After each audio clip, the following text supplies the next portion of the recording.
Okey, Assalamualaikum warahmatullahi. Dalam video yang pendek ini, siri-siri video pendek ini, saya cuma nak kongsikan benda yang mudah kepada mereka yang bosan, kepada mereka yang ada soalan dalam diri mereka tentang Al-Quran.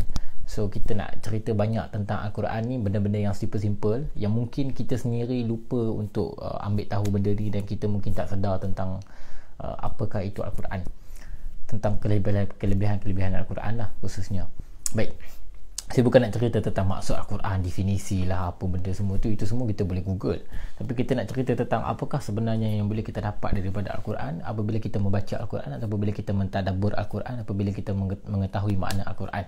Dan kerana persoalan-persoalan apa yang boleh kita dapat ini akan membuatkan kita bertindak kepada dua perkara. Kalau kita rasa apa yang kita dapat tu penting untuk kita, kita akan mula untuk belajar Al-Quran. Kalau kita rasa apa yang kita dapat tu adalah benda yang tidak penting untuk hidup kita, kita akan mula untuk tidak belajar Al-Quran, dan kita tak rasa penting pun belajar Al-Quran tersebut. Dan semua orang akan ada persoalan ini dalam diri mereka. Persoalan apa adalah persoalan yang paling asas kenapa kita mula untuk belajar Al-Quran. Dan ramai ulama-ulama tafsir, bila mereka bercerita tentang macam mana perjalanan mereka di dalam buat tafsir Al-Quran, mereka akan cerita tentang persoalan apakah yang sebenarnya spark hidup mereka untuk mereka mula mengkaji Al-Quran.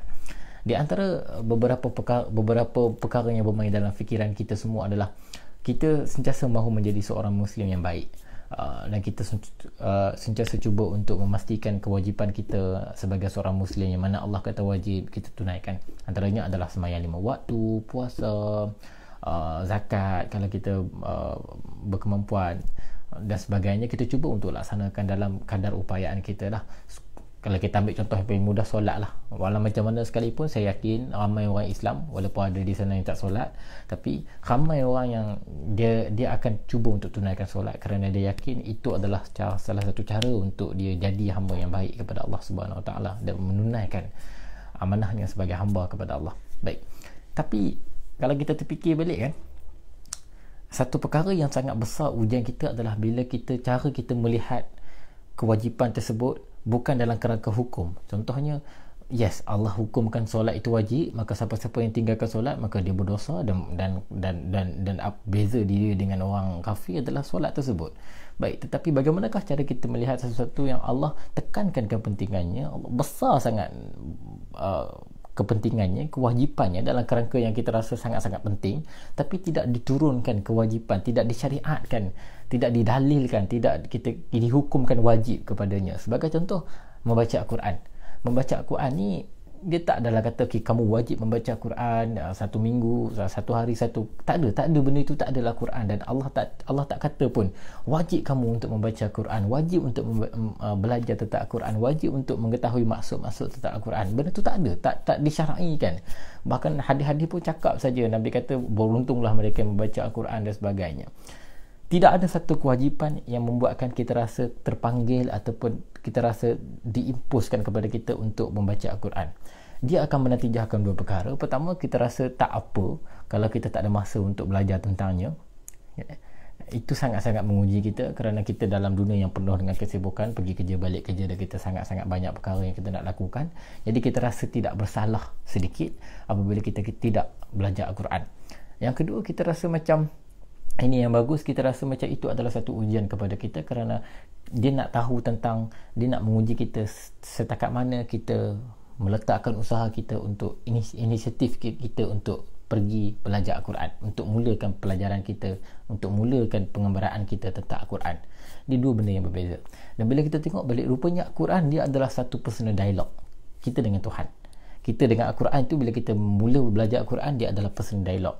Maksudnya, apabila kita mula belajar Al-Quran, kita mulakan sedikit usaha kita ambil usaha kita daripada 10% kita berusaha, maka Al-Quran akan datangkan 10% yang diberikan kepada kita. Maksudnya, kalau kita mulakan usaha 10%, kita bagi usaha 10%, Al-Quran akan bagi balik 10% dekat kita. Dia adalah tentang kadar, macam mana kita mula, macam mana kita bagi, banyak itulah yang kita dapat. Dan itu adalah Al-Quran. Kalau kita mulakan untuk belajar Al-Quran, Al-Quran akan datang dan bagi ilmu-ilmu dia kepada kita. Itu hakikatnya adalah ilmu Allah Subhanahu Wa Taala lah. Dan itu adalah konsep Al-Quran. Dia personal dialog. Dia kalau kita start bercakap dengan dia akan bercakap dengan kita. Kalau kita start untuk tanya soalan kat dia, baru dia jawab kat kita. Kalau kita tak buat apa-apa, dia takkan buat apa-apa. So jangan pelik kalau hari ni orang tak tahu Al-Quran.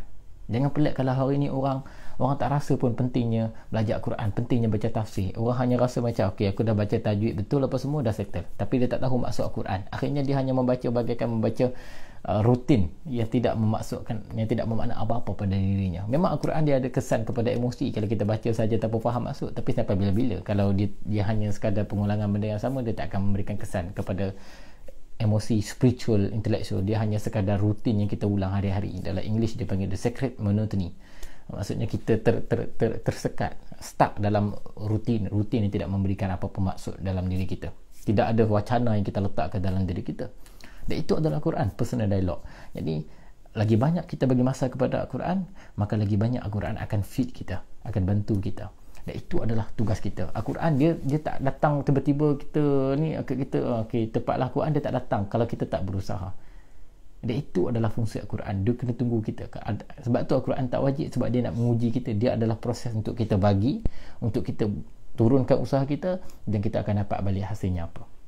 Dan dia adalah tentang setakat mana komitmen kita untuk belajar Al-Quran. Itu sekadar perkongsian saya tentang Al-Quran. Dan saya sangat alu-alukan mereka yang ada pesanan-pesanan lain, ada perkongsian lain tentang Al-Quran. Kita akan cuba untuk sembang-sembang tentang kesan Al-Quran kepada diri kita. Wabillahi taufiq wal hidayah. Assalamualaikum warahmatullahi wabarakatuh.